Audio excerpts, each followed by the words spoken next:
ini. Alright, sampailah hari ini. Dan saya kongsikan tentang Al-Quran, tentang bacaan Al-Quran, dan paling best adalah tadabbur. Apa yang Allah pesankan dekat dalam Al-Quran. Okey. So untuk itu, untuk hari ini saya lebih orang kata kita lebih kepada santai ataupun soal jawab, dan sebelum saya nak teruskan, boleh tak saya nak tahu kalau tentang rezeki, apa masalah kalian tentang rezeki tu? Faham tak? Maknanya sebelum kita nak bedah tentang rezeki ni, ada tak apa-apa isu tentang rezeki? Tentang faham tak soalan? Macam tu. So Azhar, untuk hari ni, adakah semua boleh bertanya? Boleh, semua orang free untuk unmute untuk tanya direct ke Ustaz atau nak tulis kat chat pun boleh. Nanti saya tolong bacakan. Faham. Bismillahirrahmanirrahim. So untuk hari ni, saya nak sharekan tentang dia macam mana. Benda ni yang saya nak sharekan ni adalah pengalaman sendiri. Dia orang kata bukan satu orang kata sharing lah, sebab dekat dalam ni semuanya business lah. Maknanya semua mencari rezeki sendiri. Betul? Maknanya ke part time? Ke ramai yang part time? Kami kebanyakannya dekat sini background kami sama dalam sales, dalam bidang sales. Ada yang full time, ada yang part time. Tapi dah ramai juga yang full time sebenarnya Ustaz. Okey. Yang bestnya, bagi yang full time, yang bestnya, konsep tawakal kita dengan Tuhan, kita senang belajar. Sebab kita bekerja sendiri secara full time. Bukan senang. So saya ucapkan tahniah bagi yang buat keputusan untuk buat bisnes ni secara full time. Okey. Saya nak sharekan sikit lah. Maknanya dia tentang 3 do and don'ts ni, kita lebih secara santai lah. Okey. Apa yang boleh saya nak sharekan, mula-mula yang pertama yang kita kena pastikan adalah ada di dalam 2 surah ni tau. Ada dalam 2 surah dalam Al-Quran yang saya tahu semua orang tahu surah ni.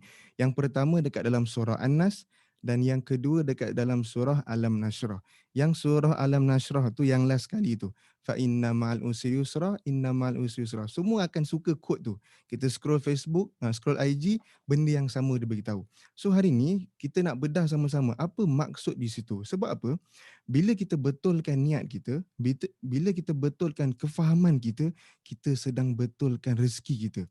Sebab mencari rezeki agak penat, tapi kalau menjemput lebih mendamaikan. Itu.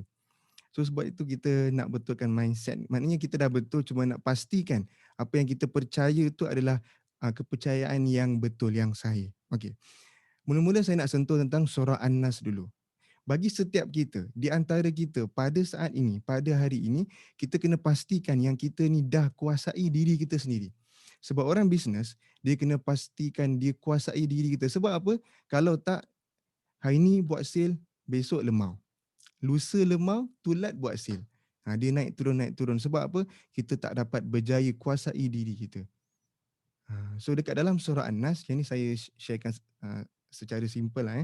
Dekat dalam surah An-Nas, ada Tuhan pesankan dekat dalam surah An-Nas supaya kita menjaga dalaman kita, menjaga perasaan kita, menjaga hati kita. Sebab apa? Dekat dalam hati kita semua ni, masuk dalam bab tadabbur. Dekat dalam hati kita semua ni ada, orang kata ada gangguan lah, nama dia setan yang bernama Korin. Setan yang bernama Korin tu dia ada dalam hati kita semua ni. Dialah yang membuatkan kita kadang-kadang malas, kadang-kadang rajin. Tapi biasanya kalau setan tu dah kuasai diri kita, banyak malas daripada rajin. So untuk itu, kita kena pastikan kita kuasai diri kita untuk kita menundukkan setan tu. Faham tak? Saya takut juga nak masuk tadabbur ni. Boleh? Sangat boleh Ustaz. Okay. Ikut Ustaz. Okay, so untuk ni, untuk dalam surah An-Nas, kita kena pastikan yang kita baca surah An-Nas setiap malam, yang tu pertama. Yang kedua, kita kena biasakan baca Al-Quran walaupun sehari setengah muka. Untuk apa? Bukan Saya nak sharekan baca Quran ni dia bukan untuk pahala semata tau. Saya nak masukkan baca Quran ni untuk bisnes kita ni. Bermaksud bila kita biasa baca Al-Quran, kita berjaya melemahkan setan dekat dalam hati kita dan kita akan rajin setiap hari. Untuk rajin setiap hari susah weh. Word consistent tu susah. So kalau kita nak tahu betapa susah ataupun senang konsisten tu, cuba kita niatkan. Besok aku nak niat diet. Memang confirm rasa susah. So itu baru diet.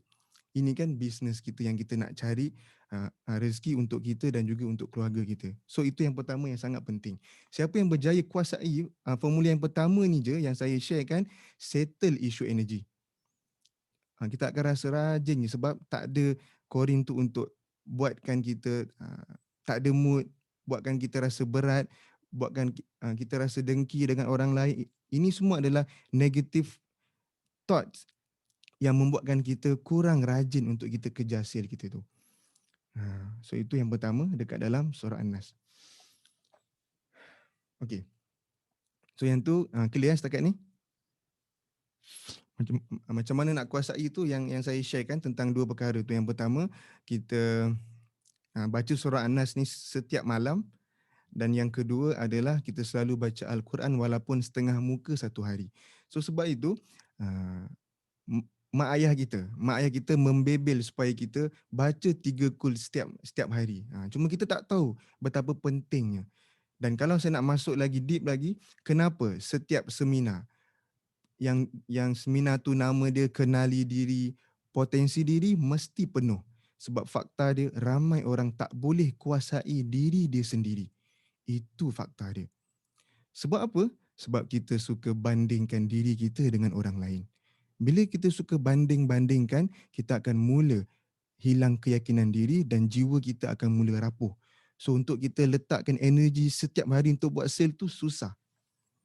Itu. So mula-mula tentang surah An-Nas. Okey. Azhar, untuk setakat ni ada soalan ataupun boleh saya teruskan?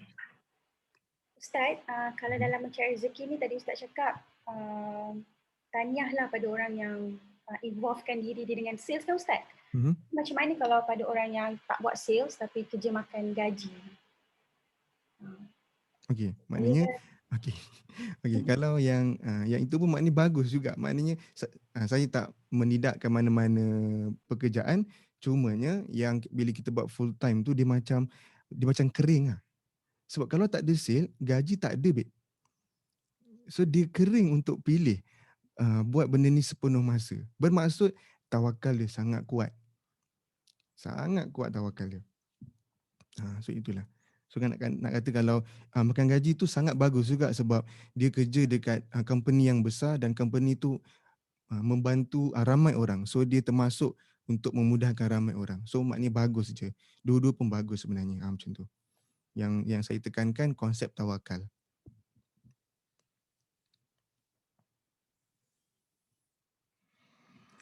Dan surah An-Nas last kali ni yang saya nak tekankan sebab kadang-kadang setiap harilah kita ni ada emosi kita. Kadang-kadang kita sedih, kadang-kadang kita rasa stres, kadang-kadang kita rasa tak tenang. Sebab apa? First adalah kita tak tahu siapa circle kita dan sekarang ni orang kata dengan keadaan pada waktu sekarang ni sangat bagi kita sangat sempit lah sebab orang kata dengan kerjanya, dengan COVID-nya semua. Tapi percayalah, dunia luaran tetap dunia luaran, tapi dunia dalaman tanggungjawab kita untuk jaga. So kalau kita pastikan dalaman kita tu tenang, tak ada isu tentang rezeki. Itu.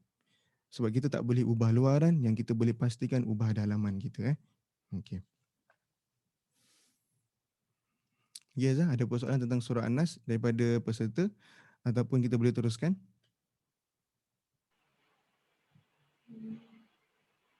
Kalau ada apa-apa soalan, boleh tanya terus kat Ustaz. Sebelum tu kan, lupa nak beritahu, saya dan Azlina, dah ada lagi satu dalam Kak Fita kan. Kami ni merupakan student Hafiz untuk tadabbur saya, Azlina dan Kak Fida. So Kak Fida pada dalam ni juga. Kalau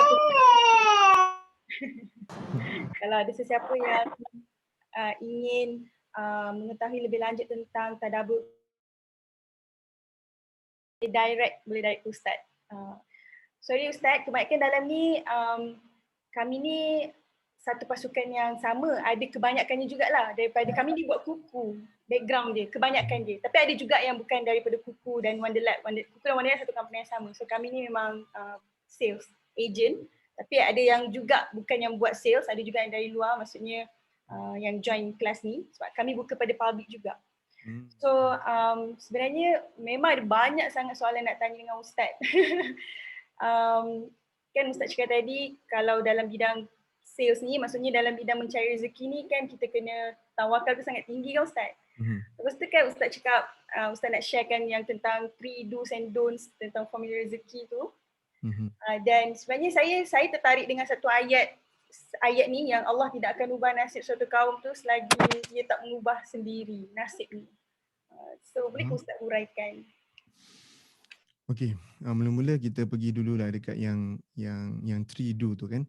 So sekarang saya nak sharekan 3 perkara yang kita perlu tahu, yang perlu kita buat untuk kita tentang rezeki lah sebab saya sangat suka belajar rezeki lebih kepada menjemput. Contoh kalau saya punya rezeki stuck, saya takkan tengok apa yang saya buat sekarang. Saya akan tengok apa amalan saya yang perlu saya baiki. So itu saya. Daripada 2013 sampai sekarang, kalau stuck je rezeki bermaksud bukan luaran kita tapi dalaman kita. Sama ada kita dengan pasangan kita ke, kita dengan solat kita ke, kita dengan zikir kita ke. So saya akan suka baiki diri kita sebab saya lebih suka menjemput daripada mencari. Okey. So untuk itu, ada 3 perkara yang saya nak sharekan untuk kita menjemput rezeki. Maknanya dia bukan macam mana? Dia bukan macam ceramah sangat tau. Ni kita macam sedang betulkan apa yang kita dah tahu. Itu. Alright. Yang pertama adalah niat. Niat nampak macam simple, tapi niat inilah membuatkan rezeki gitu tu sikit ke banyak, luas ke sempit. Contoh kan, dulu masa saya masa saya mula-mula nak jual online saya dulu masa 2013 2014 macam tu, saya dulu adalah jual-jual barang sikit dekat IG. Masa dulu IG kalau kita follow orang, dia cakap thank you tau. Kalau kita jual produk yang bagus. Itu dulu 2013, lama dah. Okey, pada waktu dulu masa saya jual orang kata bisnes lah sebab saya memang dibesarkan dalam keluarga yang bisnes. Ayah saya jual used car, dia used car. So saya memang dibesarkan dengan pendidikan bisnes lah oleh ayah saya. Okey. Jadi lepas saya belajar dekat Azhar, saya balik je saya memang tak nekat untuk kerja dengan siapa-siapa. Bagi saya kalau saya kerja dengan siapa-siapa saya kalah. Itu saya punya. Bukan untuk semua, yang ni untuk saya. Kalau saya apply, okey, maknanya kau lemah dalam kehidupan macam tu. So saya memang tekankan macam mana pun cari rezeki sendiri. Itu saya. So masa saya mula jual barang lah, segan nak cerita, jual barang dekat AG dulu, saya congak. Kalau jual 5 berapa duit dia? Kalau jual 10 berapa dia punya untung? Saya congak. Bila congak, saya rasa macam saya rasa macam saya boleh dapat sebab saya congak. Dia macam mana? Saya rasa saya dah cukup yakin dan dah cukup bijak untuk dapatkan profit itulah yang saya congak tu. So bila saya buat benda tu susah nak dapat. Itu adalah bagi saya sebab kita semua ada kita punya cerita, ini adalah cerita saya lah. So bila saya buat benda tu susah nak dapat. Sebab saya lupa letakkan tawakal dekat Tuhan dan saya lupa sebijak-bijak saya, bijak lagi Tuhan. Saya lupa untuk berserah.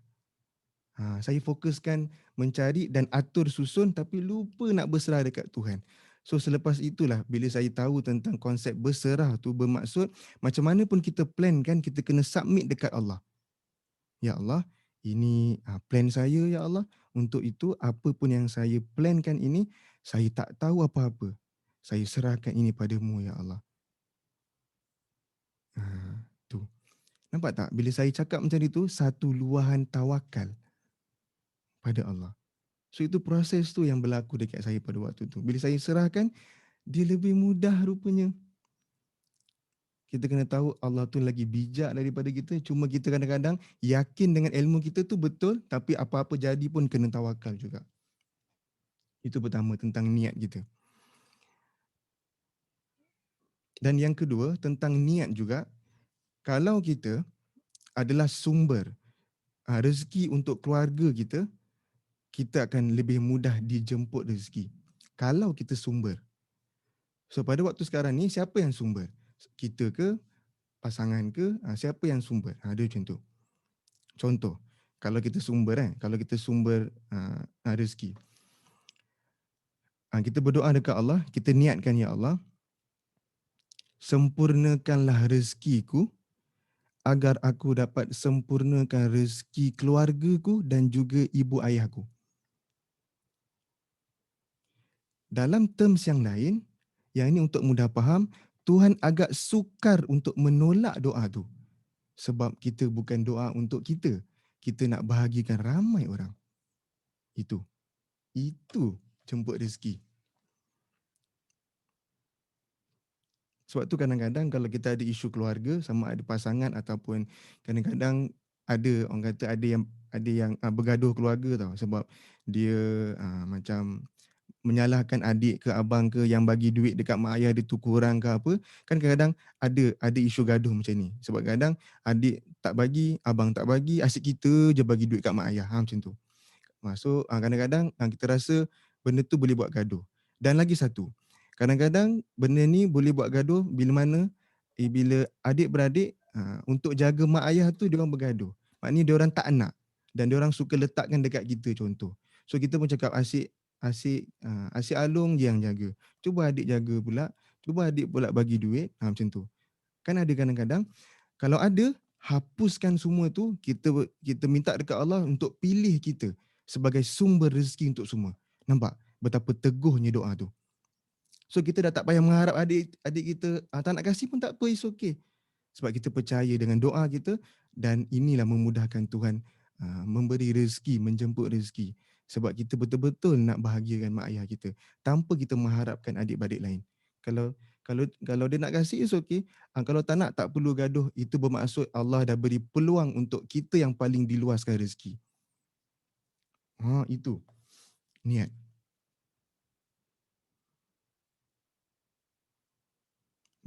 Boleh faham setakat ni? Kadang saya cakap kalau ada tak faham tanya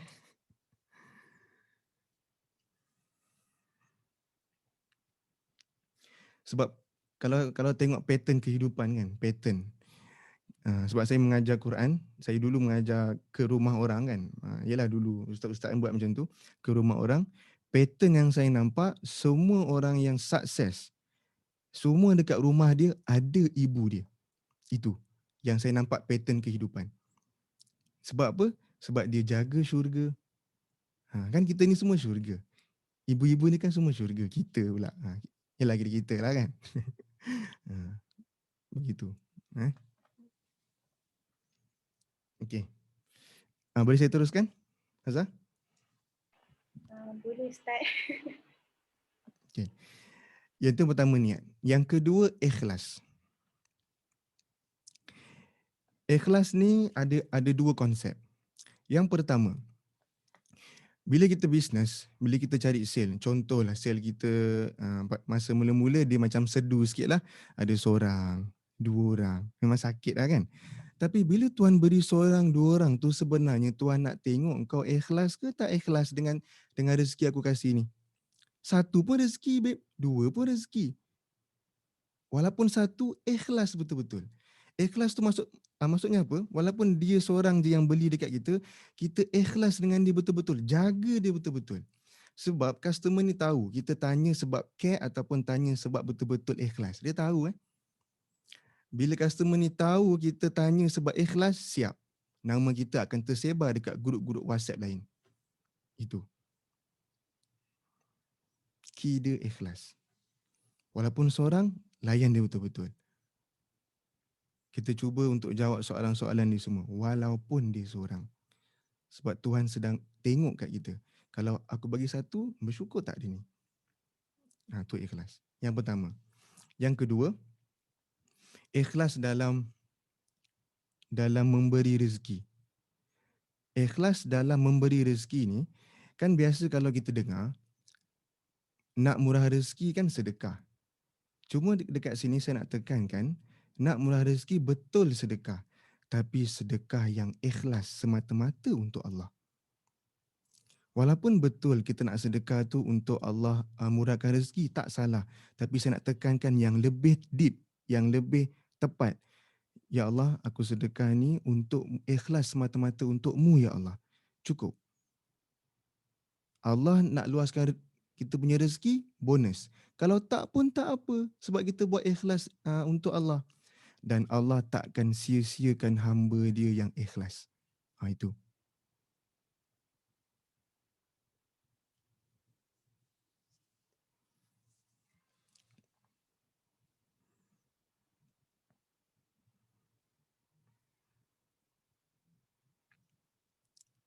Okey, dan yang ketiga, sunyi sikit sebab cakap seorang-seorang. Azrina, Fidah, support sikit. Suka Saya dia nota diam Ustaz. Saja je suruh azar seorang. Ya Ustaz. Tu Ustaz, saya setuju. Saja je kena azar. Kata buat sama-sama. Okey. Yang ketiga, first dah tadi, niat, ikhlas. Yang ketiga adalah energi kita. Sebab tanda orang yang penuh energi ni, penuh semangat ni adalah tanda orang bersyukur yang bersangatan. Itu. Sebab tu kenapa kita tengok kita perlukan leader kita. Sebab leader kita betul-betul energi. Kalau leader kita drop energi, yang lain semua pun akan drop. Dan paling menyedihkan, yang lain terpaksa keluar cari leader yang lain. Itu yang kita tak nak. Macam tu. So kalau kita leader, kita kena pastikan energi kita selalu tinggi. Macam mana nak tinggi?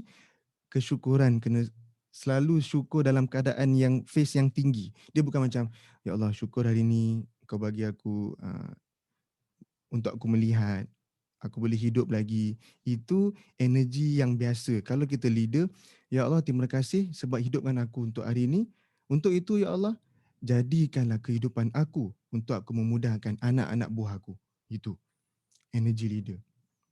So bermaksud setiap hari kita hidup dalam keadaan jihad kecil sebab kita nak bahagikan ramai family-family yang kita tengah jaga ni. Tu. Sebab itu leader yang bagus adalah leader yang selalu bersyukur dan selalu dekatkan diri dia dengan Tuhan. Macam tu.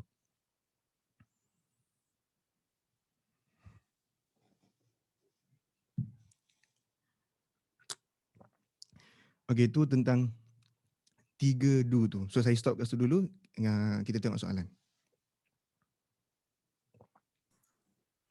Ustaz, dekat chat tu ada yang request Ustaz untuk ulang doa. Okey. Sejujurnya, saya betul-betul minta maaf. Sejujurnya, setiap doa yang saya buat kalau saya ulang mesti lain. Serius saya cakap. Dan bila saya luahkan tadi tu bukan satu formula ataupun bukan satu, itu adalah luahan hati saya tentang merayu dekat Allah. So kalau ulang memang saya tak pandai. Sebab saya betul-betul meluah tadi.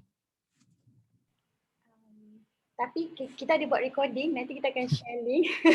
Nanti kita boleh buat ulang kaji. Saya pun suka semua Ustaz punya doa, semua saya salin. Nanti kita akan share link recording ni.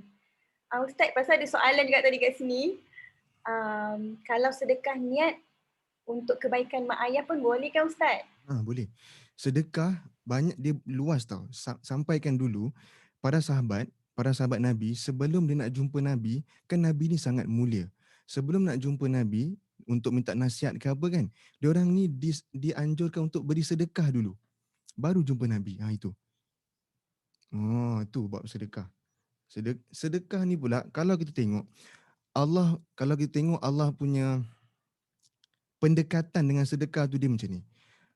Dalam Quran, Tuhan bagi tahu siapa yang beri sedekah bermaksud dia beri dekat Allah pinjaman. Allah pinjam duit dia dan Allah akan gandakan 10 kali ganda. Nampak tak betapa baiknya Allah, sedangkan semua tu milik Allah. Tapi Allah gunakan word kita beri pinjam dekat Allah. Dan barang siapa yang beri pinjam dekat Allah, akan aku gandakan 10 kali ganda. Itu. So saya ulang, kita semua ni memang Allah yang ciptakan, tapi Allah gunakan terms yang diberi pinjam. Punyalah Allah manjakan orang yang suka bersedekah. Nah itu. Dekat dalam Al-Quran banyak yang golongan-golongan yang Allah manjakan, ada dalam 5-6 golongan. Dua di antaranya adalah yang Allah manjakan. Yang pertama adalah golongan yang suka sedekah dan yang kedua adalah golongan wanita. Sangat Allah manjakan sampai sebab itulah adanya surah An-Nisa.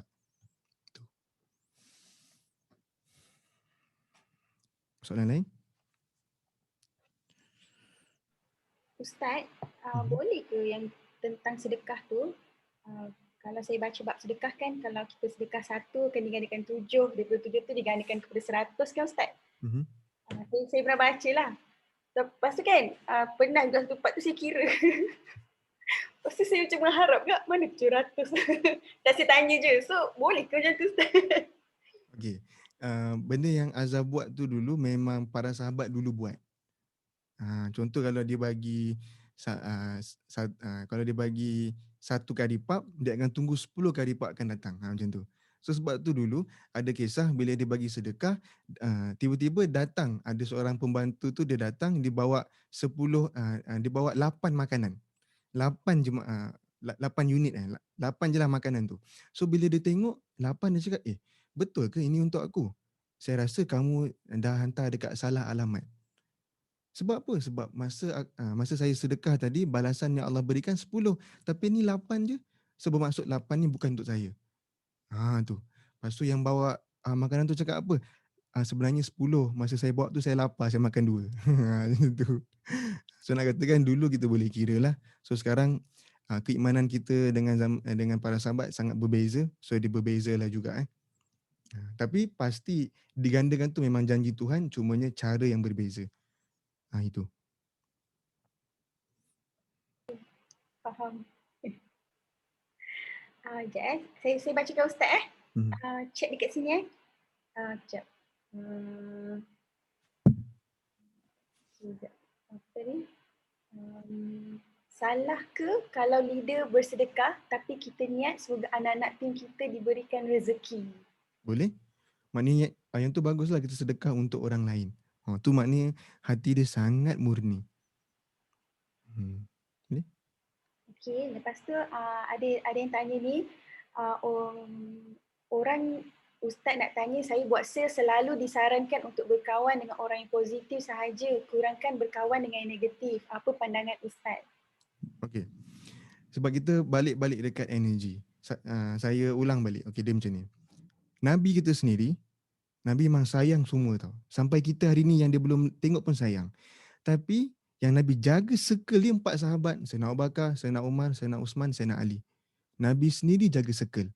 So siapalah kita yang tak jaga circle ni? Tu. Nabi yang ada Al-Quran dekat dia, yang ada Jibril sebelah dia, yang diutus oleh Tuhan, jaga circle. Tu. Circle sangat penting. Tapi kalau kawan kita yang kita kurang senang, jangan putuskan hubungan, cuma kita asingkan dia sahaja. Jangan putus hubungan, tak baik. Tapi asingkanlah. Dan tanda orang tu nak berubah, dimurahkan lagi rezeki, dia merubah circle kawan. Macam tu.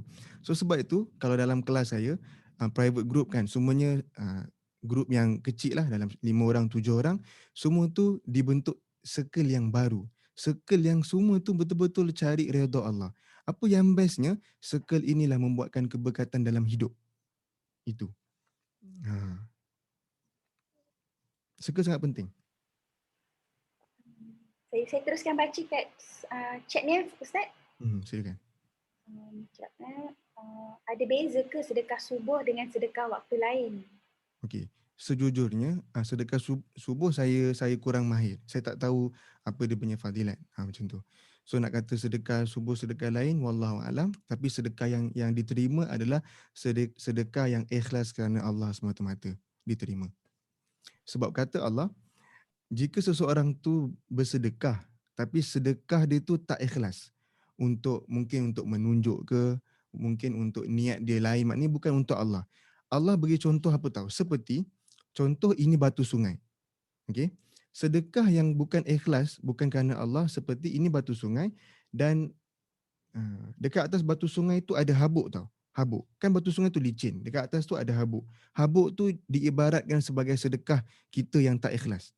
So bila habuk tu ada dekat atas batu yang licin dan dipukul oleh air sungai. So ada tak habuk tu? Zero. Itulah tanda, itulah kesimpulan yang Allah berikan contoh bagi orang yang bersedekah yang tak ikhlas. So apa-apa pun pada waktu mana pun kita sedekah, ikhlaskanlah sedekah. Ustaz, ikhlas tu kan kadang-kadang kita sebut kat mulut, hati tu tak sampai. Apa yang kita kasih, kita dah tak ingat dah. Oh, okay. Hmm. Okay. Yang ni saya pernah tanya Ustaz sebelum ni dekat private class, adakah sedekah kita diterima jika kita menunjuk di social media? Hmm. Yang tu mengikut kekuatan jiwa masing-masing. Kalau dia tunjuk orang puji tapi dia boleh maintain ikhlas, silakan. Tak ada isu. Tapi yang benda ni tahu kita je. Yang beri yang beri sedekah je tahu. Dan kita tak layak judge siapa-siapa pun.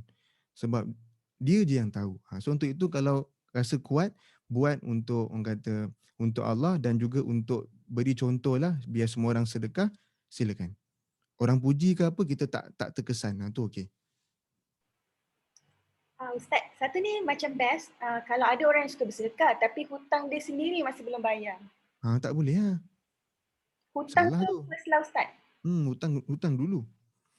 Sebab kalau kita tengok mula-mula, kalau kita nak sedekah pun, kalau kita ada ahli keluarga ataupun kaum kerabat yang miskin, kita tak bantu, kita sedekah yang lain, batal. Maknanya yang mula-mula yang Tuhan tekankan sedekah, tengok family kita dulu. Lepas tu tengok cousin kita semua. Kalau semua okey, baru kita sedekah dekat orang lain. Itu adab sedekah. Nak katakan Tuhan suruh kita jaga family kita dulu. Itu. Banyak soalan ni. Itulah panjang juga sebab saya tak nampak sangat dia kecil. Okey, jap. Okey. Uh, Okey Ustaz, ada soalan ni kan? Mungkin yang pasal circle positif tadi tu. Jadi dia tanya, jadi yang negatif pula bagaimana Ustaz? Adakah dibiarkan sahaja? Bila dibiarkan, ini cerita bab sales bila dibiarkan tiada sales sebab niat kita untuk ada tim untuk bantu mereka dapat pendapatan. Ini mungkin yang buat sales tapi dia diselubungi dengan negativity macam tu lah. Okey. Yang pertama, kita kena minta dia upgrade ilmu. Ilmu tak boleh beku. Kalau kita tak belajar, siapa pun, walaupun saya sendiri, lepas saya habis kelas setiap malam, saya akan habis kelas 11.40 malam setiap hari. Dan lepas habis, saya akan capai buku dan baca. Kalau saya tak tambah ilmu, saya rasa saya macam nak mati dah. Dia macam stuck. Kita semua sama. Sebab itulah Nabi tekankan, kena menuntut ilmu sampai liang lahat. Sebab ada perkara yang kita akan stuck nanti. So untuk kawan tu yang negatif, dia tengah stuck dekat pemikiran dia sendiri, itu yang paling sedih. Dia sedang bergaduh dengan dalaman dia. Sebab negatif ni adalah dalaman. Tentang surah An-Nas tadi tu adalah dalaman dia. Kalau dia tak tambah ilmu, dia akan stuck bertahun-tahun lama je. Itu pertama. Yang kedua, kita tak boleh ubah orang. Kita boleh nasihat sahaja. Jangan paksa dia. Jangan paksa. Tak boleh ubah. Kita tak boleh ubah orang. Kita nak ubah pasangan pun susah, nak ubah kawan. Tak boleh. Betul, setuju. Okey, lagi satu Ustaz. Kenapa saat kita sedang berusaha nak cari rezeki yang halal, berkat dan niat untuk kebaikan dan kesenangan keluarga, kita sering diuji? Sebab Tuhan nak muliakan kita. Sebelum dimuliakan, diberi uji. Bersabarlah setiap ujian tu. Bersabar bukan pasrah, contoh kan. Kalau ada orang tu dapat ujian, lepas tu dia cakap, nak buat macam mana? Dah ni takdir aku. Itu bukan itu membuatkan rezeki makin jauh. Tak apalah, dia somebody, aku ni siapa-siapa je, aku ni orang biasa. Itu rezeki makin jauh dengan dia. Hati-hati dengan percakapan kita. So bila dapat ujian, ya Allah, aku redha dengan apa yang kau beri ni ya Allah, Untuk itu, tukarkanlah kesedihanku kepada kegembiraan, tukarkanlah susahku kepada kesenangan. Tu. Bila kita doa macam tu, macam Tuhan macam, wah hebat sekali. Hebat betul jiwa dia. Itu tanda Tuhan nak muliakan kita. Contoh mudah lah. Sebab benda ni bukan satu ilmu, satu belief system yang perlu kita fixkan. Selagi cepat kita fixkan benda ni, selagi itulah kita mudah menjemput rezeki. Contoh, kenapa setiap susah tu senang? Okey, bagi kita yang ada anak. Kenapa kita tu maknanya ibu lah Saya letak sebagai ibu mudah. Kenapa lepas kita bersalin, kita dah digelar ibu?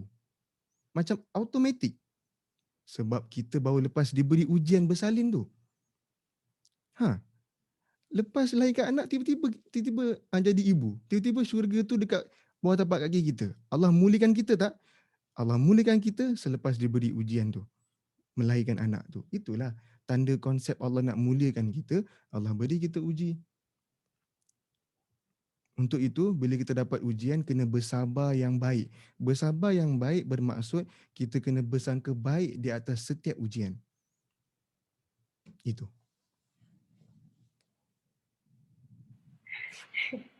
Saya sebenarnya teringat masa kelas tadabbur Ustaz cakap ujian itu tidak kekal.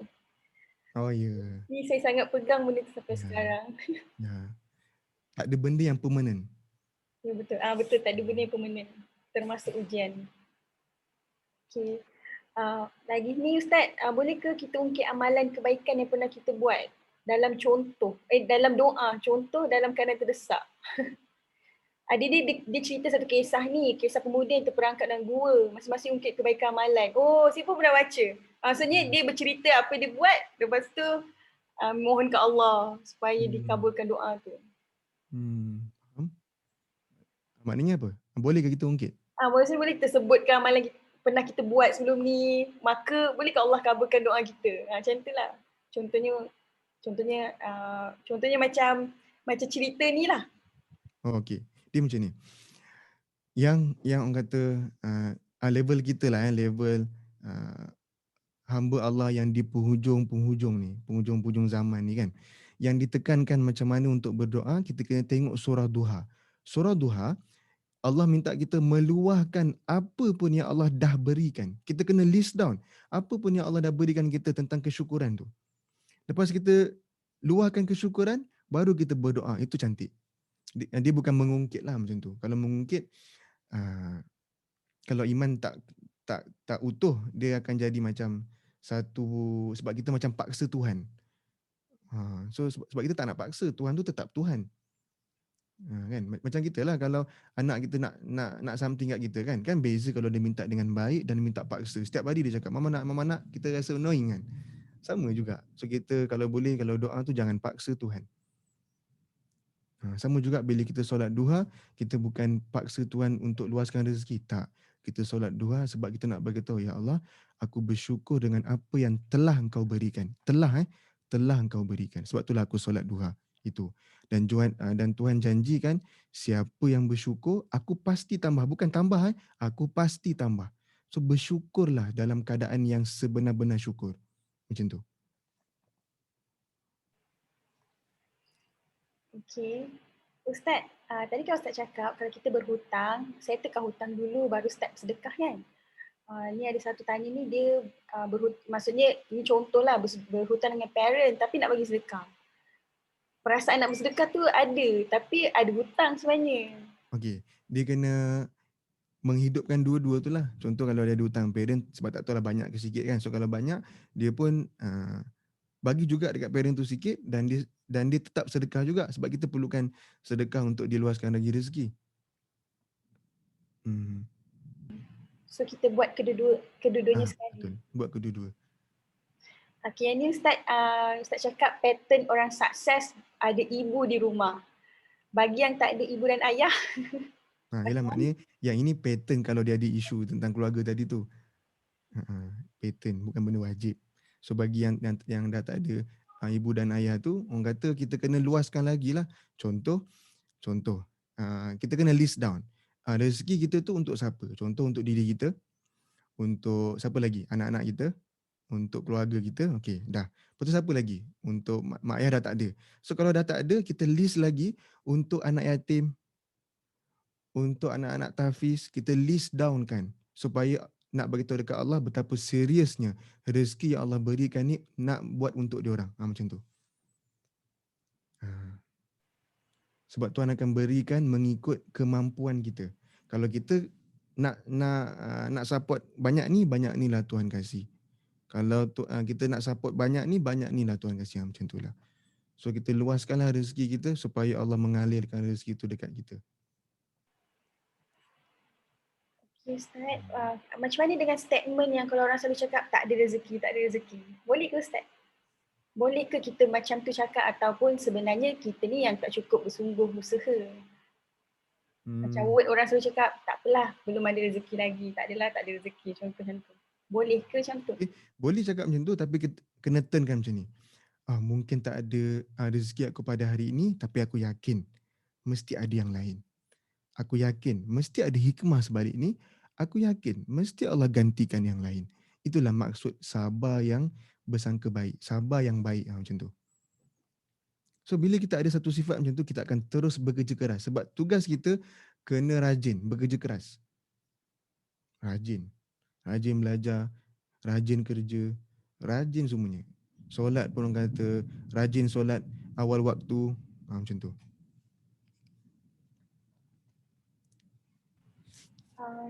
Ustaz perasan tak kalau dekat Facebook kan, kalau kita start bersedekah, Facebook lalui Facebook, saya pun perasan juga benda ni, Facebook dengan Instagram, nanti akan banyak lagi yayasan yang masuk untuk minta diderma. Lepas tu Betul. kadang-kadang rupanya kita tahu dia scammer. So macam mana dengan sedekah kita? Oh, bab scammer. Kalau bab scammer, kita tak ada apa-apa isu. Sedekah kita tetap diterima. Tak Okay. ada isu. Yang isu dia orang tu lah. Kita tetap dengan niat kita macam tu. Cuma sedih sikit lah kan. Bagi dekat salah orang. Gitulah. Doa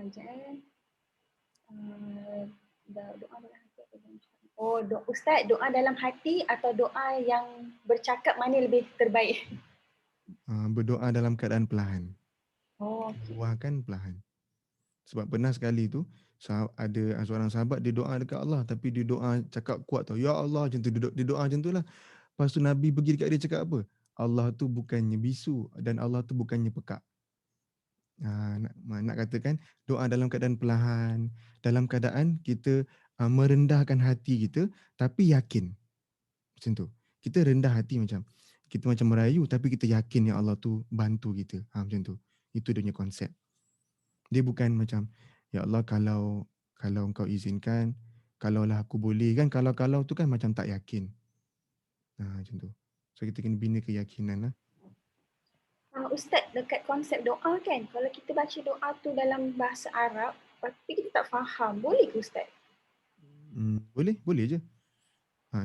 Cuma tadi yang saya doa daripada first semuanya bahasa Arab. Saya edit untuk memudahkan. Sebab tu saya cakap dalam bahasa Melayu supaya kita senang faham. Tapi Macam tu. kalau kita doa bahasa Arab tapi kita tak faham, boleh ke Ustaz? Contohnya macam kalau kita solat jemaah dengan imam yang baca doa tu bahasa Boleh? Arab. Boleh?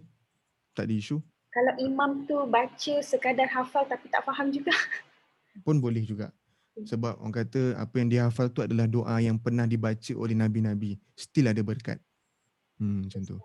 Cuma nak rasa sampai tu kita baca dalam Melayu lah. Sebab kita orang Melayu kan. Saya pernah join satu kelas dulu kan Ustaz. Astaghfirullahalazim tu pernah di macam speaker tu cakap kalau boleh kita bahasakan Melayu dulu supaya masuk ke dalam hati. Masa kita istighfar astaghfirullahalazim tu dalam bahasa Melayu. So boleh lah kan Ustaz? Betul? Boleh? Lagi satu ni Ustaz, ada yang tanya digalakkan sedekah kepada family atau orang terdekat dulu. Tapi kalau kita mampu sedekah amount contoh kurang RM10 tapi konsisten tiap hari untuk yang luar. Tapi dekat family atau terdekat setakat kita beri RM1 ke RM10. Macam tak membantu mereka je. Oh, macam tu. Faham? So kalau macam tu, kita buat tabung lah. Dah cukup sebulan bagi dia. Banyak sikit. Kita tabung tu, walaupun tabung tu dekat rumah kita dah masukkan, kita sedekah. Cuma jangan ambil balik. Kan besok ambil balik pula. Jangan ambil. Berzikir dalam hati ke better lafaz? Okey, kalau zikir dia dua-dua. Dalam pun kita zikir, luaran pun kita zikir juga. Cuma kalau nak rasa macam rasa nak tenang, santai tu, so zikir dalam hati slow je. Allah, Allah, Allah. Saya cakap macam ni pun dah tenang dah. Slow je tu, rasa best.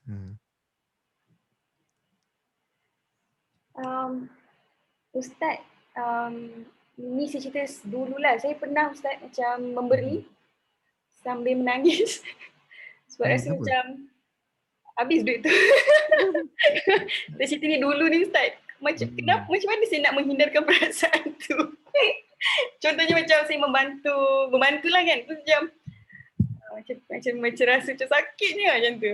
Tapi nak membantu. Sebab kalau kira tu duit azan yang last ke apa? Boleh jadi juga. Kalau macam bantu tu kira habis saja. Tak sebab saya kononnya macam, yelah macam tu lah Ustaz. Tapi lah saya macam, tapi nak bantu tu memang nak. Memang ikhlas. Cuma, ya Allah, macam tu lah. So sebab tu lah orang kata semampu mungkin lah yang kita tak rasa suffer. So, boleh dikecilkanlah amount tu.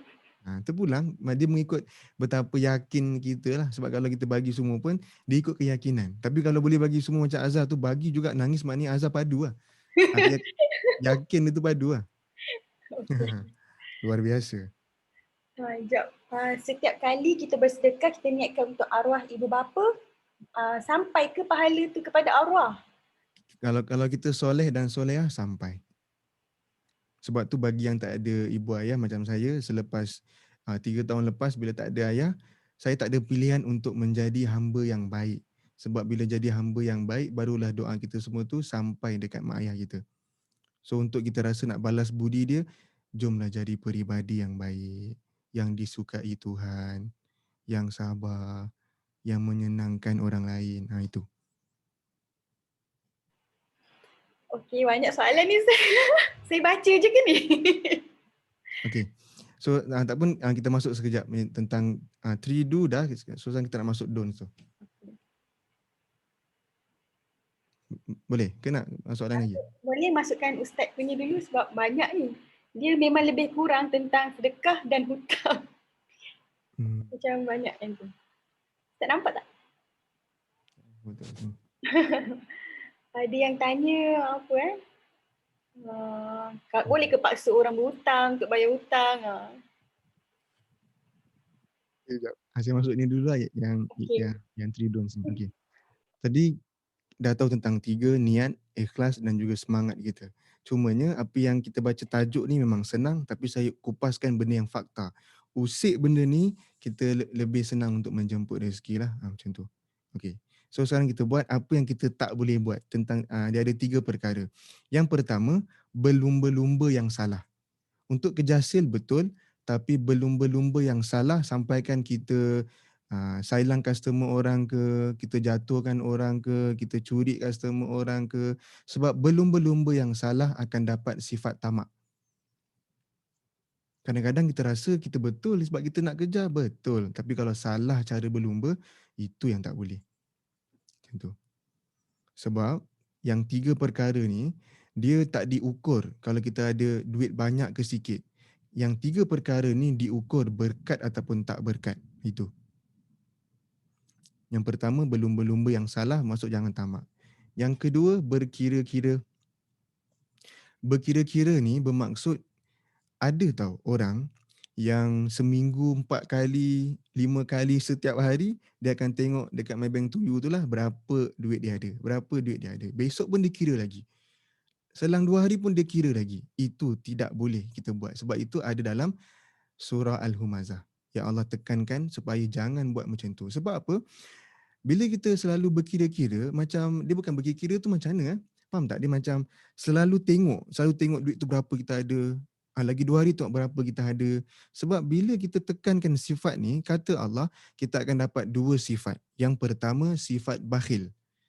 Rasa berat nak sedekah. Sebab bila kita sedekah, amount tu akan turun. Bila kita turun, kita sedih. Bila duit banyak, kita gembira. So, sedih dan gembira kita diukur mengikut amount duit. Sedangkan orang beriman, dia mengukur sedih dan gembira dia ketika dia solat, ketika dia baca Al-Quran. So kalau dia boleh baca Al-Quran, dia akan rasa happy. Kalau dia boleh solat awal waktu, dia rasa happy. Tapi untuk orang yang berkira-kira duit ni, benda tu dah tak termasuk happy dan sedih. Yang dia tahu duit tambah happy, duit kurang muram, sedih tu. Monyok muka. Padahal duit ada lagi, just kurang sikit je. Itu adalah golongan orang yang berkira-kira. Tu tak boleh. Dan yang ketiga, jangan ada prasangka buruk dengan orang. Jangan bergosip dengan orang. Itu. Tahu tak, apa yang tak best tentang menceritakan buruk tentang orang? Dekat bab ni, saya tak nak tekankan tentang dosa kecil, dosa besar. Yang tu, kalau kita tahu pun, dia macam tak buat kita stop. Tapi faktanya adalah, kalau kita biasa prasangka buruk dan buruk sangka dengan orang, kita sedang berhentikan rezeki kita. Na'udzubillah. Itu paling faktanya. Cuma bila kita tahu tentang dosa, dosa ni kita tahu boleh minta ampun, sebab tu orang selamba je untuk cakap buruk tentang orang lain. So saya pecahkan untuk mudah faham, rezeki akan diperlahankan oleh Tuhan. So bila perlahankan, kita akan stuck lah. Bila kita akan stuck, kehidupan kita takkan tenang. Solatlah banyak mana pun tak tenang. Sebab hati kita tak sejahtera, duk cari buruk orang. Asal naik je isu baru, dia pun nak cerita juga. Kita kena tutup mulut kan, kita orang bisnes, tutup mulut. Tak boleh cerita pasal hal orang. Tak boleh mengiya-iyakan keburukan orang. Tutup mulut, fokus buat sale. Itu. Kalau kita selalu share benda ni, benda yang negatif dekat wall kita pun, customer tak suka beli dekat kita. So untuk itu, kita slow downkanlah untuk bercerita tentang hal orang. Tapi saya yakin benda ni sangat susah. Sebab apa? Dah jadi culture. Tak cerita pasal orang rasa macam tak bahagia pula. Rasa macam tak lepas hidup ni. Kena cerita juga baru macam, lega. Itu culture. So itulah 3 perkara. Nampak satu, berlumba-lumba yang salah, tamak. Yang kedua, berkira-kira tak boleh, sebab itu adalah pesan Tuhan. Dan yang ketiga, jangan buruk sangka, itu pun pesan Tuhan juga dalam surah Al-Humazah. So saya letakkan dalam point macam tu. Wallahu alam. Itulah dia tentang 3 do and don'ts. So saya buka dengan soalan. Ustaz, tadi kalau Ustaz cakap jangan berprasangka buruk kan? Kalau dia punya cara berprasangka buruk tu macam ni. Kalau aku buat ni kan, apa dia fikir pasal aku? Macam tu, prasangka buruk tak Ustaz? Maksudnya dia buat sesuatu tu, ataupun dia selalu fikir macam apa orang tu fikir tentang dia. Oh, tu maksud overthinking kan? Ya kot. Dia maksudnya orang macam ni, kita fikir apa yang orang fikir je tentang kita macam tu. Okay, kalau kita fikir apa yang orang fikir kat kita, memang tak habis. So tugas kita just jadi baik je. Buat je benda yang betul, buat je benda yang baik. Sebab kita tak boleh menghalang negatif orang. Takkan boleh. So kita, maknanya kita tukar fokus lah. Tak payah fokuskan ke situ. Penat nanti fokus situ. Sebab tu apa, dia punya term seorang bisnes ni kena jiwa kental. Tu. Kau nak cakap apa, itu hal kau. Macam tu lah kan. Orang bisnes kena kental weh. Kalau banyak drama dalam ni, susah buat sale. Apa yang berlaku kena terus asingkan, letak tepi, terus. Semangat betul saya. Macam tu lah. Yang saya nak sharekan semangat tu lah. Macam tu. Dia ganggu. Nak tanya boleh? Silakan. Saya Najihan. Saya nak tanya, okay, if let's say kita ada customer tapi kita dah deal lah dengan dia, tapi end up dia kata okay, tak apalah, saya tak jadi. Benda ni macam boleh katakan kerap juga berlaku dekat every business kan. Apa yang patut kita lakukan actually? I mean for ourselves lah, tadi Ustaz ada mention diri kita yang kita boleh ubah. Orang keliling tak boleh, betul tak? So sekarang apa yang patut kita terapkan pada diri kita, macam ni kita nak control that situation yang customer reject atau customer cancel last minute, dia dah deal habis-habis cantik dah ni, kita pun dah ikhlas hati dah tolong dia, tapi end up dia kata sorry tak jadi. what should we do? Apa yang perlu, macam mana kita nak handle that situation? Okay, Thank saya faham. you. Bila dia kata sorry tu dia macam zaz, tercalar gitu kan. Penat aku cerita je kat kau ni kan. Okay. Yang pertama, okay contoh, kalau saya beli dekat Najia, apa yang Najia akan respon mula-mula? Contohlah saya PM. So apa yang akan Najia buat? Boleh share? Contohlah, okay, saya jual brownies lah. Orang akan tanya apa jenis brownies, berapa harga brownies. So saya akan terus lagi Harga. Harga, poster, terus hantar poster. Okay, jenis dengan gambar, dengan harga semua saya dah lengkapkan terus kat situ. So saya terus pass je benda tu. Okay, maknanya first adalah gambar brownies dengan dia punya harga. Macam ni ada orang tak? Tanya lah. Okay, macam ni ada tak macam letak bahan-bahan dia ke apa ke? Bahan-bahan, maksudnya saya... Okay, dia macam ni. Okay, dia macam ni. Point dia adalah, kadang-kadang, bila orang tanya, dia lari kadang-kadang, mula kena tengok silap kita dululah kan, apa-apa silap kita. Mungkin kita kurang bagi dia value, bagi value dekat dia. Contoh value, contoh macam Najia buat brownies kan. So dalam brownies tu apa yang mungkin butter, tatura ke yang mahal sikit, mungkin ada yang benda yang sihat. So kita bagi tahu the value kita punya brownies. Baru masuk harga. So bila orang tahu value, orang dah tak tengok harga. Okay. Business pula aku hari ni macam tu. Okay, faham. So sebab tu nak lagi bestnya, yang ni saya sharekan dengan saya punya kawan-kawan yang buat insurans lah. Yang tu lagi susah sebab lagi bersepah. Jadi bila aja ada orang DM ke apa, kita bagi value dulu. Bagilah dia free ebook ke, bagilah dia apa-apa free value. So kat situ dia akan rasa serba salah lah. So kalau dia kalau dia pindah juga, itu hal dia. Yang penting kita dah buat seikhlas mungkin yang kita pergi point tadi tu. Ikhlas. Bagi dia je. So kalau dia tak nak, tak apa. Yang penting kita dah ikhlas. Dan Tuhan takkan sia-siakan orang yang ikhlas pegang key tu.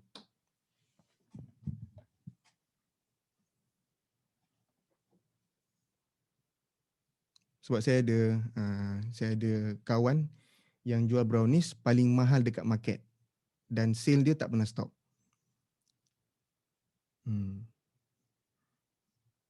Sebab tu saya tahu butter tatura. Ustaz, kat sini ada satu statement ni. Tapi kebanyakannya kami ni semua kan ibu kan. Kita ni kat sini banyak mak yang ada anak dan kita orang ni membuat sales lah. So dengan buat sales ni tiba-tiba anak kacau. Itu memang selalu macam dia punya macam apa? Rintangan yang agak tinggi jugalah untuk kami yang buat sales, untuk ibu lah, seorang ibu. Okay. Apa pandangan Ustaz? Okay. Jadi bagi yang siapa-siapa ada isu ni, dengarkan fasa ni adalah kita perlu sabar dan kita tambah doa. Ya Allah, murahkanlah rezeki aku supaya aku boleh hire maid untuk jaga anak aku. Itu. So Tuhan macam, alamak, dia ni nak tambah rezeki tapi dia perlukan ni. Okeylah aku bagi dia untuk dia mampu untuk hire pembantu lah. So tadi isu dah tentang anak. Tapi bersabarlah dulu untuk proses tu. Jadi bila anak tu kacau kita macam senyum. Tak apa. Benda ni tak lama. Nanti mesti Allah mudahkan untuk aku. Macam tu lah. So kita dah mula bersangka baik dan kurang stres tu.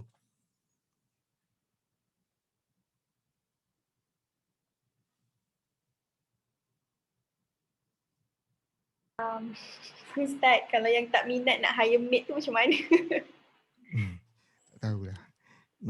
Maknanya tak adalah semua soalan yang saya tahu jawapan. Yang itu saya tak tahu. Tapi kan Ustaz cakap tu saya rasa macam Allah Akbar.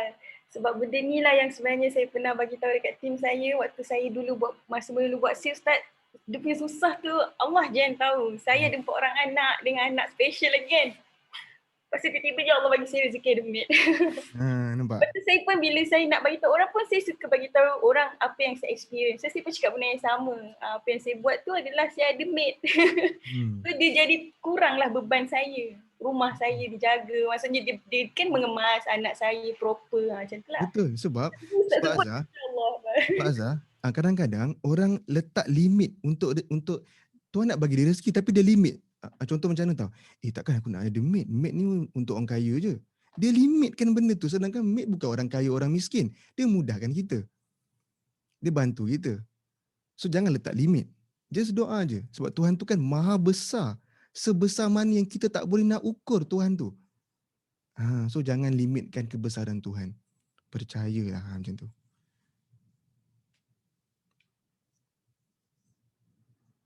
Boleh juga macam berkongsi rezeki kan Ustaz? Bila kita hire maid kan, kita berkongsi lah rezeki tu dengan maid. Betul. So kita niatkan jugalah berkongsi rezeki. Supaya bila dapatnya maid tu, kita tak adalah bagi gaji macam murah sangat. Kita bagi dia macam selesa lah untuk dia. Itu. Okay.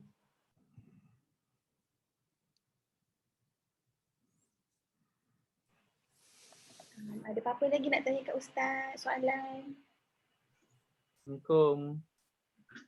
Salam. Saya Alif. Alif. Saya nak tanya sebab macam kita kan ada yang buat bisnes, ada yang macam buat bisnes sendiri, dan ada juga yang buat multi level bisnes ni kita ada ranking, dan setiap dalam multi level bisnes tu kita ada ketua, ada leader yang perlu kita hormat. Kadang-kadang macam kita tak ada alignment, kadang-kadang macam kita tak boleh nak terima cara leader kita, ataupun kita tak buat apa yang leader kita suruh. Adakah itu juga bukan salah satu rezeki kita ni akan disekat ataupun akan tertunda sebab macam kita tak ada alignment dengan leader kita, tapi kita nak cakap kita takut kita tak hormat leader kita pula kan. So apa pendapat Ustaz? Terima kasih. Okay. Assalamualaikum. Salam. Dia dua perkara. Yang pertama, sama ada Alif tadi sama ada Alif bina kekuatan untuk follow dia. Yang kedua, tukar ketua. Dia ada dua je. Sebab dalam hidup ni kita kena sharp tau. Yang mana aku nak buat sekarang? Kalau kita tak buat keputusan, dia akan drag kehidupan kita 1 ke 5 tahun. Dan kita tak nak sukses tu ditunda. Sama ada mungkin leader tu mungkin terlalu strong kot. Sebab kadang-kadang ada leader yang betul-betul dia sukses betul. Tapi dia jenis memang fighter betul. So tak semua jiwa kena. Mungkin kita macam kita nak rajin tapi tak nak se-fighter itu. Sama ada kita pilih untuk nak belajar untuk kita sekuat dia ataupun kita tukar. Sebab kalau tak tukar ataupun tak buat sesuatu, so kita akan pergi kerja setiap hari dalam keadaan tak happy tau. Kalau tak happy, macam mana nak tarik rezeki? Tu. So pilihan di tangan Alif sekarang ni.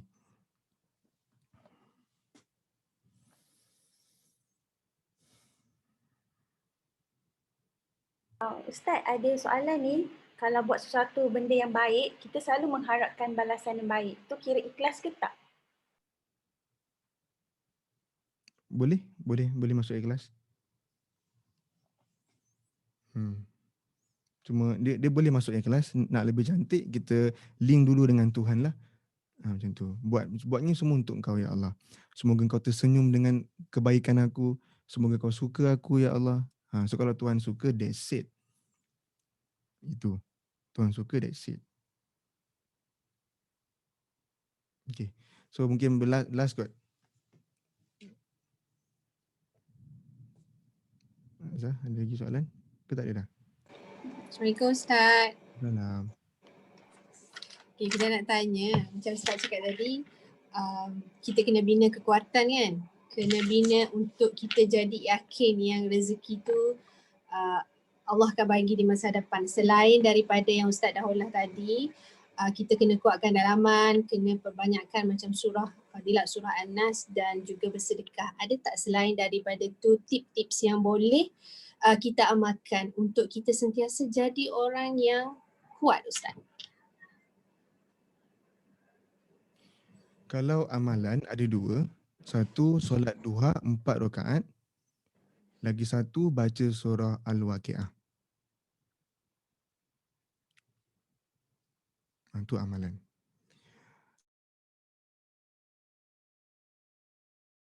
Anjir Surah Al-Waqiah ni Surah Al-Waqiah ni Ustaz ada masa-masa dia nak baca. Orang kata baca petang sampai ke malam ke, baca waktu pagi ke? Petang. Lepas asar tu. Kalau macam tu. Macam dulu saya ada mengajar dekat rumah, adalah salah seorang selebriti ni, dia sangat kaya, dia macam number one jugalah kat Malaysia. Amalan dia adalah baca Al-Waqiah setiap lepas maghrib. Tu secret dia. Sebab kadang-kadang kita tengok orang-orang sukses ni kan dekat media sosial lah yang betul-betul sukses, luaran dia tunjuk macam wah tau, macam biasa-biasa je.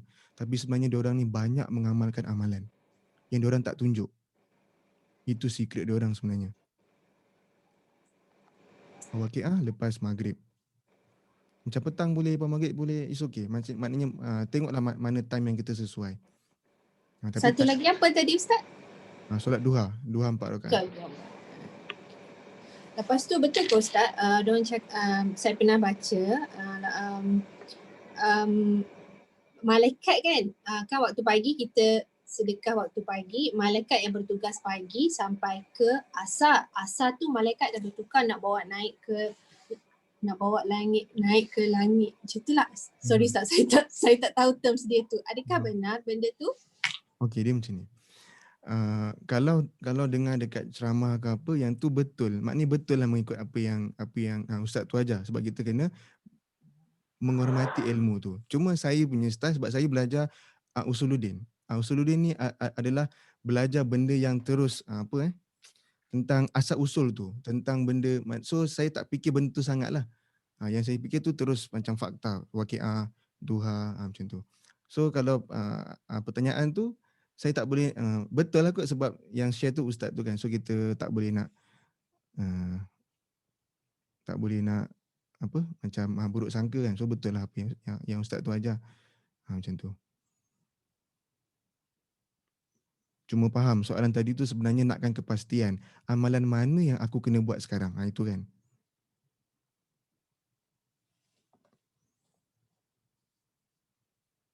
Okay.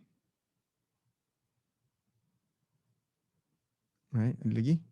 Kita tutup dah, Azhar? Ustaz, saya nak tanya, macam tadi Ustaz kata don'ts tu yang nombor 3, jangan memburukkan orang, jangan cerita pasal orang kan.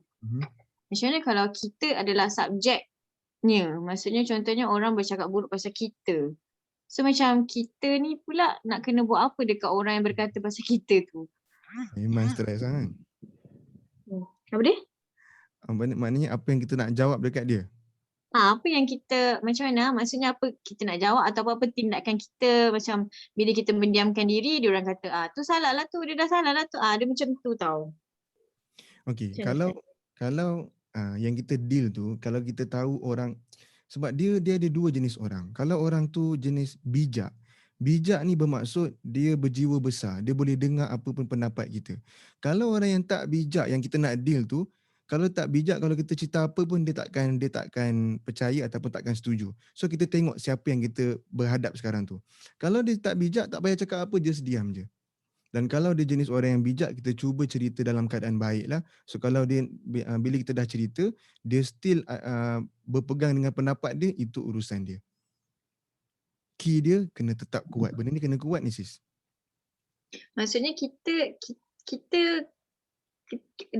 selepas daripada tu kita dengan dia macam mana? Maksudnya kita just teruskan kehidupan macam biasa. I mean, your life is your life, my life is my life ke? Atau kita masih lagi macam mana silaturahim tu nak tahu kat situ? Okay.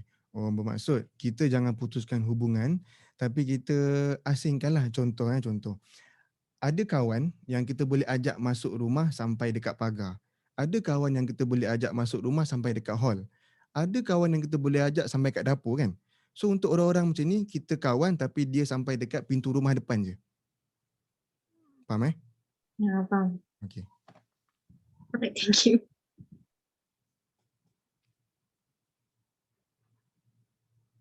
Okay Zah, pukul 4 saya di kelas.